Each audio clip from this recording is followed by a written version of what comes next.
Tu as probablement beaucoup de projets que tu n'as pas encore vus s'accomplir ou se réaliser. Peut-être que tu es une jeune femme célibataire, que tu soupires au mariage et que tu vois même ton âge avancer, tu désespères. Peut-être que tu es une femme mariée qui voit son couple en ballottage et qui se demande à quoi ça sert encore d'être dans ce mariage. Peut-être que dans ton entreprise, les choses ne vont pas comme tu veux. Peut-être que toi-même, tu ne te sens pas vraiment bien dans ta peau. Tu as le droit de t'arrêter et tu as le droit de réfléchir sur ta vie. Parce qu'il y a un temps pour tout. Il y a un temps pour courir, il y a un temps pour s'arrêter. Et pendant que nous sommes dans cette mouvance où nous parlons des droits de la femme, ce n'est pas simplement une affaire de revendication, mais c'est surtout une affaire de valorisation de sa personne. Tu as besoin de valoriser la personne que tu es en tant que femme. Tu n'as pas besoin de te définir par rapport à un homme, parce que tu es, en tant que femme, un être précieux, un être qui a de la valeur, parce que tu comptes aux yeux de Dieu. Et ça seulement, ça suffit pour que tu comprennes que tu as besoin d'avoir une vie qui compte. Parce que tu as un potentiel. Tu peux ne pas vraiment le connaître. Tu peux ne pas vraiment l'avoir découvert. Mais je peux te rassurer que tu as des talents, tu as des atouts qui sont en toi et donc tu as le défi de découvrir. Aujourd'hui, on voit beaucoup de choses qui se passent dans la vie des femmes. Aujourd'hui, on voit beaucoup de femmes qui dépriment. On voit beaucoup de femmes dans la dépression, que ce soit sur le plan conjugal, un ensemble de choses. Je te souhaite d'être une femme qui bâtit ta vie sur des piliers forts. Une femme qui n'a pas fondé son épanouissement sur le mariage. Je te souhaite d'être une femme qui n'a pas choisi de fonder son épanouissement sur son ascension professionnelle. Je te souhaite d'être une femme qui a choisi de s'épanouir parce qu'elle a décidé de croire que celui qui l'a créé l'aime. Oui, l'amour de Dieu te suffit. L'amour de Dieu comble tout ce qu'un être humain pourrait te donner ou pourrait te donner l'impression de t'apporter. Et tu as vraiment besoin de croire, d'espérer en les promesses de Dieu parce qu'il est oui et amen. Sa fidélité te garantit que les promesses et les projets qu'il a formés pour toi vont s'accomplir. La seule chose que tu as besoin, c'est d'avoir des valeurs fortes, la foi. Est-ce que tu crois vraiment en Dieu? Est-ce que tu as décidé de bâtir ta vie sur lui comme pilier principal? Est-ce que tu as choisi de ne pas t'accrocher sur les promesses qu'un X ou un Y te fait? Mais est-ce que tu as choisi vraiment d'espérer en Dieu? Parce que c'est lui qui ouvre les portes de famille. Et c'est aussi lui qui ferme les portes ouvertes dans ta vie, des portes qui te créent des problèmes.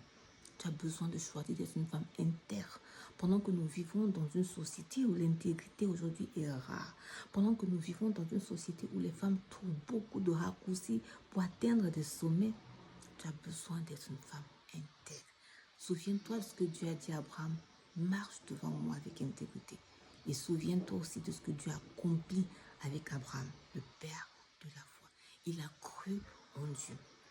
Il a cru en la promesse de Dieu et cela lui a été imputé. Crois en Dieu, crois en ses promesses, attache-toi à lui, développe la foi, développe l'intégrité. L'intégrité vient du fait qu'on soit une femme honnête. Et cette honnêteté, cette vérité vient du fait qu'on soit une femme qui puise sa force dans la méditation de la parole de Dieu, dans la lecture de la parole de Dieu, dans la prière. Une femme qui développe l'intimité avec Dieu parce que dans cette intimité, Dieu te façonne dans ta main de penser. Il te façonne dans ta main de parler. Il te façonne dans la main de discerner sa volonté et tu vas marcher avec justesse dans ses voies. Je te propose d'être une femme qui bosse, oui. D'être une femme qui travaille, non pas parce que tu veux te positionner contre un homme. Non pas parce que tu veux penser qu'en travaillant, tu vas être comme un homme. Ce n'est pas le combat d'être comme un homme. D'être une femme qui bosse. Parce que le travail est quelque chose de bien. Le travail est quelque chose qui nous amène à découvrir nos talents, à les amplifier, à les multiplier, à les fructifier. Souviens-toi de la parabole du talent. Celui qui a eu 5, il a fructifié. Ça a doublé, ainsi de suite, ainsi de suite. Le talent que tu as, Dieu te permet effectivement de le fructifier par le travail. Et prends du temps. Vraiment, prends du temps pour prendre soin de toi. Sors de ta maison. Passe du temps avec des amis proches. Passe du temps avec ta famille. Fais-toi plaisir et dis-toi bien que cette vie vaut la peine d'être vécue, mais non pas de la mauvaise manière, et vaut la peine d'être vécue lorsqu'on la fonde sur des choses sûres, sur des choses durables. Parce que lorsqu'on fonde sa vie sur des choses sûres, sur des choses durables, la récompense aussi, elle est sûre, elle est durable et elle traverse l'au-delà. Parce que la récompense aussi, elle est éternelle. Je te souhaite d'être cette femme qui s'accroche à Dieu, qui développe sa foi, qui ne marche pas dans les compromissions, qui ne marche pas dans la paresse, qui ne mange pas le pain de paresse. Je te souhaite d'être une femme simplement heureuse. Je te souhaite d'être une femme simplement rayonnante.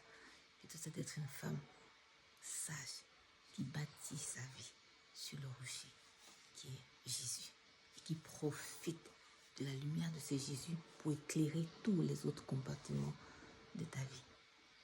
Porte-toi bien, femme de valeur.